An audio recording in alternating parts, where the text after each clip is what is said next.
Nung umaga en Lunes, ika-7 Enero, 1985, isang 31 taong gulang na lalaki ang dumating sa Ninoy Aquino International Airport, NAIA, upang sumakay sa kanyang flight patungong Dubai. Ang lalaki, na nagngangalang Marco, ay hindi mapakali. Malakas ang kabuong kanyang dibdib at pinagpapawisan ng husto ang kanyang ngapalat. Dahilan upang halos hindi niya mahawakan ang hawakang kanyang napakabigat na maletang kulay kape. Kinakabahan siya dahil sa gagawin niyang malaking desisyon. Sa isang banda, ang biyaheng ito ay pangarap niya sa lupngang maraming buwan ang simula ng isang bago at masaganang buhay bilang isang overseas Filipino worker. OFW.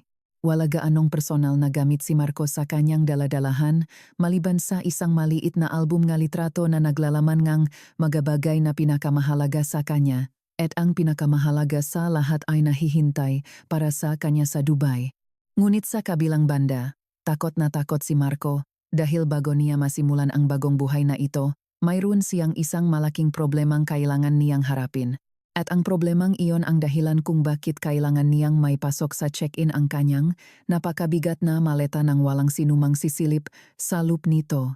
Sa loop ng airport, huminto si Marco, inayos ang pagkakahawak sa maleta at nagtungo sa ticketing area kung saan niya i-check-in ang kanyang bagahe para sa halos 9 na oras na biyahe.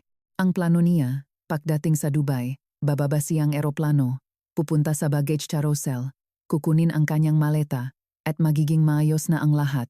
Alam niyang isang malaking sugal ito. Kung maari lang sana, dinala na lang niya ang bagahe bilang hand carry, ngunit napakalaki at napakabigat nito. Ang tanging paraan ay check-in ito. Hindi niya kayang iwanan ang laman nito, masyadong mahalaga iyon para sa kanya. Nang makapila na si Marco, lalo siyang kinabahan at tila nasusuka na sa sobrang stress. Ngunit nang siya na ang nasa unahan, pinilit niyang kumalma. Lumapit siya sa counter ng Emirates Airline. Isang masayang empleyado ang bumati sa kanya at kinuha ang kanyang pasaporte upang i-verify ang kanyang impormasyon. Pagkatapos, iniabot ng empleyado ang kanyang kamay, senyales na ibigay na ni Marco ang mahalaga niyang maleta. Ito na ang sandaling pinakakinatatakutan niya. Nanginginig niyang binuhat ang maleta at sa isang iglap ay halos mataranta siya dahil halatang halata ang bigat nito. Naisip niyang baka pilitin siyang buksan ito ngang empleyado. Kung mangyari iyon, huli na siya. Arestuhin siya kaagad. Ngunit sa halip, inilalanggan empleyado ang mabigat na maleta papunta sa conveyor belt sa likod counter. Pinanut ni Marco ang kanyang maleta habang gumugulong ito palayo hanggang sa mawala sa likod ng mga gomang kurtina.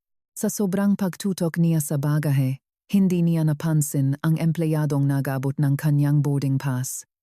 Ivinagay pa ito ng empleyado sa harap ng kanyang mukha para makuha ang atensyon niya. Kinuha ni Marco ang tiket, nagpasalamat ng mahina at nagmamadaling naglakad patungo sa kanyang flight. Makalipas ang 12 oras, sa kabilang panig ngang mundo, isang empleyado naman ngang NAIA sa Maynila ang naglalakad sa baggage claim area. Mag-aalas 2 ng hapon, at trabaho niyang tiyakin na walang bagaheng naiwan sa mga carousel. Sa kanyang pag-ikot, napansin niya ang isang maletang kulay kape na nag-isa sa isang carousel. Tiningnan ng empleyado ang monitor. Matagal nang tapos ang dating ng flight na gumamit sa carousel na iyon. Malinaw na nakuha na ng lahat ng pasahero ang kanilang magamit maliban sa isang ito. Para sa kanya, isa lamang itong unclaimed baggage. Normal lang ito. Minsan, napupunta sa maling airport ang bagahe o namimiss ng may-ari ang flight o nakakalimutan lang kunin. Kaya, gaya ang dati niyang ginagawa, lumapit siya para kunin ang maleta. Ngunit nang buhatin niya ito, napadaing siya sa gulat at halos matumba. Napakabigat nito, muli niyang sinubukan, gamit na ang 2 kamay. Gumulong ang maleta at nahulog sa sahig. Doon niya napansin na wala itong anumang baggage tag. Kakaiba na ito, sobrang bigat at walang pagkakakilanlan. Lumuhod siya at sinimulang buksan ang zipper. Legal niyang gawin ito dahil ang manaywang bagahe ay maaring suriin. Ngunit bahagya pa lang niya itong nabubuksan, natigilan siya. Nanlaki ang kanyang mamata sa gulat sa nakita niya sa loob. Agad siyang tumayo, iniwan ang maleta, at tumakbo para tumawag sa pulis. Halos 2 oras ang lumipas, si Detective Reyes ng Philippine National Police, PNP. Aviation Security Group ay nakata each area. Nakatingin sa nakabukas na maleta. Napapaligiran siya ng mga opisyal mula sa PNP at National Bureau of Investigation, NBI. Ang laman ng maleta. Ang bangkay ng isang dalagang babae. Tinatantiyan ni Detective Reyes na wala pang 30 anyos ang biktima. Batay sa kanyang itsura at maitim na buhok, mukha siyang Pilipina. Ngunit wala siyang anumang identifikasyon. Wala ring halatang sugat sa kanyang katawan. Kaya hindi agad malaman kung paano siya namatay. Nagtataka si Reyes kung paano nakalusot sa customs ang isang maletang may bangkay sa loob. Ipinaliwanag ng isang ahente na hindi lahat ng bagahe ay binubuksan. Nangangahulugan itong sumugal ng malaki ang sinumang nag-check-in nito, isang tanda ng matinding desperasyon. Sa puntong iyon, ang biktima ay isang Jane Doe. At dahil ang Naya ay isang international airport, ang salarin ay maring nasang panig ng mundo. Ipinadala ni Reyes ang maleta kasama ang bangkay sa koroner para sa autopsy, umaasang makakakuha sila ng mga ebidensya. Kinabukasan, binasa ni Reyes ang autopsy report. Nanlamig siya sa kanyang nabasa. Ang babae ay namatay sa isang malupit at masakit na paraan. Punong pasa ang kanyang katawan, na tila resultang paulit-ulit na malalakas na palo habang siya ay buhay pa. Ang ikinamatay niya ay suffocation o pagkasakal. Sa loob ng 24 na oras, sinuri ni Reyes ang lahat ng surveillance footage na hanap ng mga kahina-hinalang pasahero, ngunit wala siyang nakita. Nagsimula siyang makalala na baka hindi na malutas ang kaso. Ngunit ang hindi inaasahan ni Reyes ay ang bilis ng pagkalat ng balita. Lumabas ito sa TV at mga pahayagan. 2 araw matapos matakpuan ang bangkay, ang balita ay umabot sa Iloilo, kung saan isang lalaking nagngangalang Juan ang tumawag sa pulisya, nagsasabing baka asawa niya ang biktima. Ayon kay Juan, ang kanyang asawa ay umalis ng kanilang bahay upang subukang makapasok ng ilegal sa Malaysia para magtrabaho at magpadala ng pera. Nangako itong tatawag pagdating doon, ngunit hindi na muling nagparamdam. Ito ay isang magandang lead para kay Reyes. Ngunit nang suriin niya ang mga flight log sa terminal kung saan natakpuan ang maleta, nalaman niyang walang flight mula sa Malaysia sa araw na iyon. Ang mga tanging flight na gumamit sa carousel ay mula sa Dubai, Japan at South Korea. Muli, bigo si Reyes. Wala na siyang ibang ebidensya maliban sa maleta at sa bangkay. Nag-isip siya. Pumunta siya sa evidence room, sinuot ang guwantes, at binuksan ang kahon ng mga ebidensya. Kinuha niya ang asul na sweater ng biktima, binaliktad ito, at tiningnan ang etiketa sa loob ng kuwelyo. At doon, nakita niya ang kanyang hinahanap. Ganito rin ang ginawa niya sa pantalon at blusa.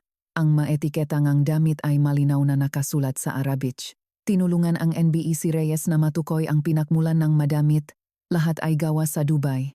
Sa wakas, mayroon na siyang posibleng bansang pinanggalingan ng biktima. Ngunit pareho pa rin ang problema. Walang direktang flight mula sa Iran. At ang mga flight ay mula lang sa Dubai, Japan, at Korea. Kailangan ni Reyes ang tulong ng publiko. Nagpa-interview siya sa Philippine Daily Inquirer, isang pahayagang binabasa sa buong mundo. Ngunit sa huli, nasabi niya sa reporter, "Huwag na kayong magtaka kung hindi na natin malaman kung sino siya o kung saan siya nanggaling." Kinabukasan, halos hindi pa niya naialis ang kanyang tsuat nang tumunog ang kanyang telepono. Isang pulis mula sa Cebu City ang nasa kabilang linya, tila hindi mapakali. Sinabi nitong mayroon silang isang hindi kapanipaniwalang na diskubre na konektado sa kaso ng Jane Doe sa Naya. Nakahanap daw sila ang isa pang bangkay sa Cebu. Isang lalaki, sabi ng pulis. Namatay ito dahil sa tamangang baril, daan-daang kilometro ang layo mula sa Jane Doe. Ngunit ayon sa pulis, Ang kuwento sa likod ng bangkay na ito ang malamang nalulutas sa kaso ni Reyes. Ito ang kuwentong isinalaysay ng pulis mula sa Cebu.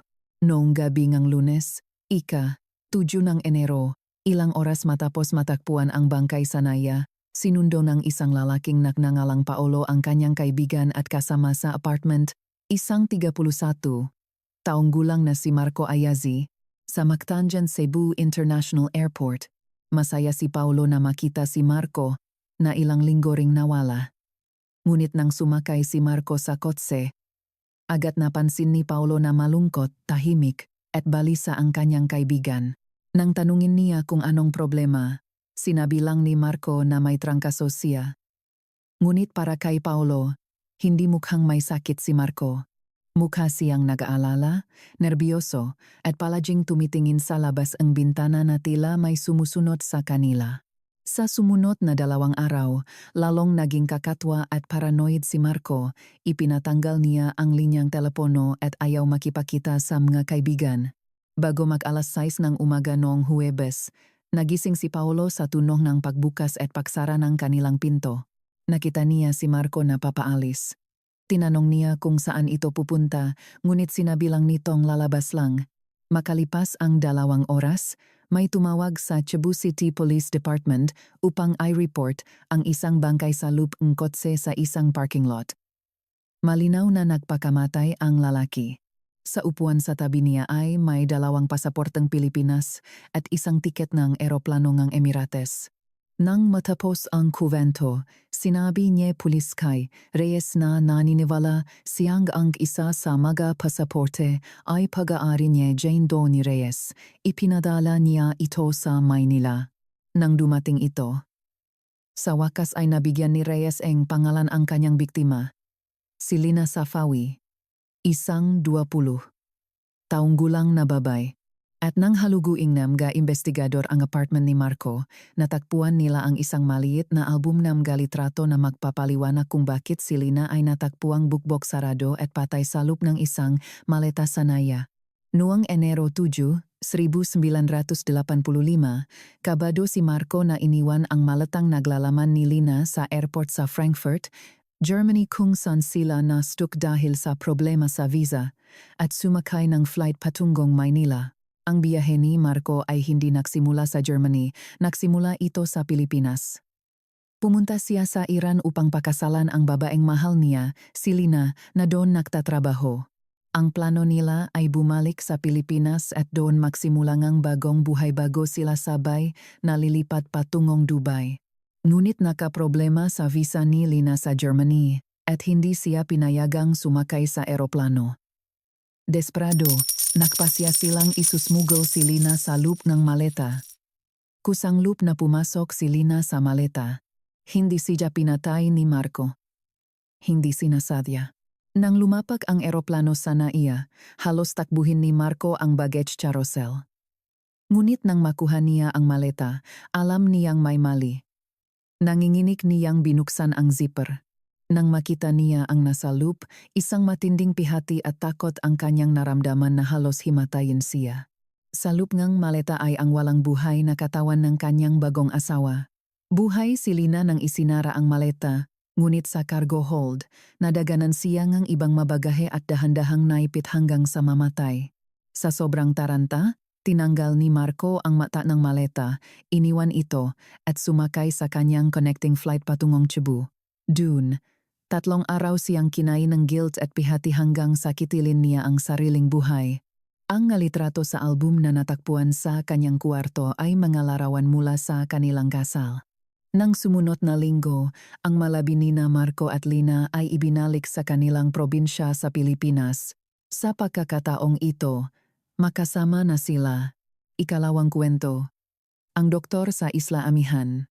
Noong umaga ng Disyembre 11, 1960, isang 27 taong gulang na lalaking nagngangalang Dr.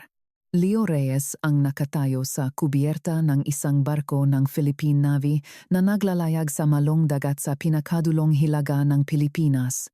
Sa unahan, natatanaw na niya ang isang malaki at ilang na isla sa Batanes, isang lugar na napakalupit ng panahon para tirhan ng pangmatagalan. Ang islang ito, natatawagin nilang Isla Amihan, ang magiging tahanan ni Dr. Reyes sa susunod na 1.5 taon. Tumingin siya sa paligid sa 11 pang miyembro ngang team. Sila ang bumubuo sa kauna-unahang Philippine Climate Research Expedition. Ang kanilang misyon, magtayo ang isang bagong istasyon ng pananaliksik para sa pag-asa at manatili roon upang pag-aralan ang klima at ang madumarating na bagyo. Napili si Dr. Reyes para sa ekspedisyong ito dahil sa kanyang maespesyal na kakayahan. Isa siyang bagong graduate na doktor, ngunit isa rin siyang meteorologist. Ang trabahong ito ay paraan niya upang makipagsapalaran at pagsilbihan ang kanyang bansa. Ngunit habang tinititigan niya ang kalawakan ng Isla Amihan, nagsimulang pumasok sa kanyang isipan ang bigat ng kanilang sitwasyon. Isang kaba ang kanyang naramdaman. Kailangang maging perpekto ang lahat, kung hindi, malalagay sa panganib ang kanilang buhay. Darating sila sa isang lugar na walang anumang infrastruktura. Mayroon lamang silang 2 buwan bago dumating ang panahon ng super typhoon. Kailangan nilang maitayo ang buong pasilidad sa loob ng panahong iyon dahil iyon ang magiging kanlungan nila. Kung mabigo sila, tiyak na mamamatay sila. Kapag dumating ang mga super typhoon, ang alon ay magiging dambuhala at ang hangin ay sisira sa lahat. Ang pinakamalapit na tulong ay daan-daang kilometro, ang layo at maaring abutin ng linggo o buwan bago makarating. Ang tanging paraan nila ng komunikasyon ay isang long-range radio, na hindi laging maasahan. Sila ay ganap na maiwan sa isla, aasa lamang sa isa't isa. Hanggang sa kanilang nakatakdang sundo sa Abril ng 1962. Kaya nang dumaong ang kanilang barko, nag-atubili si Leo at ang ilan sa kanyang makasama. Ngunit isa-isa, kinuha nila ang kanilang magamit at bumaba sa isla. Huminga ng malalim si Leo. Pinalakas ang kanyang loop. Pinalaki siya sa isang malayong baryo sa kabundukan Sierra Madre, sanay siya sa pag-isa at sa matinding panahon. Anak din siya ng isang veterano ng ikalawang digmang pandaigdig na nakturo sa kanya na laking makpatuloy anuman ang pagsubok. Nang mailipat na nila ang lahat ng kanilang supply para sa susunod na 16 na buwan, nagpaalam na ang matripulante ng barko. Pinanot ni Leo at ng kanyang team ang paglayo ng barko. Iniwan silang mag-isa sa unang pagkakataon. Sa simula, naging mayos ang lahat. Matagumpay nilang naitayo ang research building bago pa man dumating ang panahon ng bagyo. Pagsapit ng Abril, ang mamiyembro ng team ay abala na sa pagkolekta ng data at pagtitipid ng kanilang supply. Ngunit dumating ang kanilang unang malaking problema noong umagaeng Abril 29. Nagising si Dr. Reyes na may matinding sakit sa tiyan. Nasusuka siya at nanghihina na halos hindi siya makagalaw. Kinabahan siya. Ang simpleng sakit ng tiyan ay iba kapag nasa isang malayong isla ka. Sa labas, isang malakas na bagyo ang nananalasa, kaya imposibleng bumiyahe sa lupa, dagat, o himpapawid. Kahit tumawag siyang tulong, walang makakarating. At ang pinakamasama, wala silang sapat na kagamitang medikal. Kung seryoso ang kanyang sakit, maari siyang mamatay. Pinilit niyang isipin na nakakain lang siyang panis. Bumangon siya at uminom ng tubig, ngunit nakita siyang 2 niyang kasama na nag-almusal. "Dok, okay ka lang?" Tanong nila. Ayaw niyang mag-alala ang maito kaya pilit siyang ngumiti at sinabing, "Oh, ayos lang." Ngunit sa buong araw, lalong lumala ang sakit. Pagsapit ng gabi, hindi na siya natulog sa kayinda. Pabalik-balik siya sa banyo dahil sa pagsusuka. Kinaumagahan, Abril 30, hindi na niya maitago ang kanyang kalagayan. Nilalaknat siya ng mataas, nahihilo, at hindi makatayo. Ngunit ang pinakakinatakutan niya ay ang itsura ng kanyang tiyan. Halos 24 oras na siyang walang laman tiyan, ngunit ang tiyan niya ay umumbok na parang lobo. Doon na niya inamin sa sarili. Hindi ito simpleng food poisoning, mayroong malubhang problema. Bilang nag-iisang doktor ng team, sinuri ni Dr. Reyes ang lahat ng kanyang sintomas at agad na nalaman ang kanyang diagnosis, acute appendicitis. Simpleng diagnosis, ngunit ang lunas ay hindi Nasa isang sitwasyon siya na buhay at kamatayan ang nakataya. Para mailigtas ang kanyang sarili, kailangan niyang magsagawa ng isang operasyon na napakabihirang gawin at napakadelikado. Ang operasyong ito ay nangangailangan ng isang pamamaraan na halos walang doktor na sumusubok dahil sa panganib nito sa pasyente at sa doktor. Mamamatay siya kung susubukan niya ang operasyon, ngunit tiyak na mamamatay siya kung hindi. Kaya, isang desisyon ang ginawa. Susubukan niya. 2:00 madaling araw, Mayo 1, huminga ng malalim si Dr. Reyes at inihanda ang sarili. Nakahiga siya sa isang improvised na operating table. Gising na gising siya dahil kailangan. Dahil sa klaseng operasyon, hindi niya maaring bigyan ang sariling general anesthesia.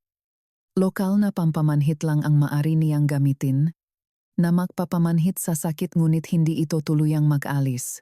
Tumingin siya sa apat niyang kasama na nasa silid, isang driver, isang meteorologist, at 2 scientist. Wala silang anumang kaalamang medikal, ngunit kailangan niya nga mag-assistant. Nakayos ang kanyang katawan kung saan nakaharap sa kisame ang kanang ibabang bahagi ng kanyang tiyan. Ininiksyonan niya ang sariling novocaine. Nang tumalap ito, gamit ang isang scalpel, maingat siyang gumawa nga 4 pulgadang hiwa sa kanyang tiyan. Napasinghap si Leo sa sakit ngunit pinilit niyang huwag gumalaw. Dumugo ng malakas ang hiwa. Sa tulong ng kanyang maasistan, binuklat nila ang kanyang balat, kalamnan, at taba na naglantat sa kanyang malamang loob. Sa puntong ito, nanginginik na ang kamay ni Leo sa kaba. Ngunit huminga siya ng malalim at dahan-dahang hiniwa ang lamat na bumabalot sa kanyang maorgano. Sa kasamaang palat, aksidente niyang natusok ang kanyang malaking bituka. Agad itong napansin ni Leo dahil bumulwak ang dugo. Nataranta siya at sumigaw na iabot ang kanyang surgical sewing kit.